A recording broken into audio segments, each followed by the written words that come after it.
তো বন্ধুরা, যাকে দেখতে পাচ্ছেন কতটা খারাপ লাগে।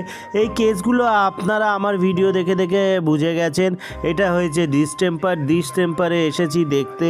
তো দেখার পরে যে এমনই অবস্থা, খুবই খারাপ লাগে। ডিসটেম্পার কেস এমন একটা প্রবলেম না, এই রিকভারি করানো খুব টাফ হয়ে যায়।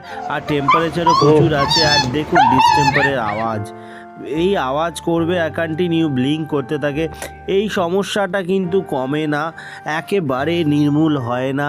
আর ডিসটেম্পার হওয়ার আগেই আপনারা যদি ভ্যাকসিন করিয়ে না রাখেন তাহলে কিন্তু এই অবস্থায় আসে না। প্রত্যেকটা মুহূর্তে আমি ভিডিও করে এটাই আপনাদেরকে বলি, দয়া করে এদেরকে বাঁচানোর চেষ্টা করুন। বাঁচানোর জন্য একটা ভ্যাকসিন ওদের কিন্তু এই ছোট্ট জীবন, এমনিতেই ছোট জীবন, সেটা কিন্তু বেঁচে যায়। আপনাদেরকে রিকোয়েস্ট করব ভিডিওটা প্রচুর পরিমাণে শেয়ার করুন, বন্ধুদের বলুন খাওয়ার দাওয়ার একটু কম দিন, খাওয়ার কম দিয়ে এদের ভ্যাকসিন করান, তাহলে অবশ্যই দেখবেন খুব ভালো থাকবে।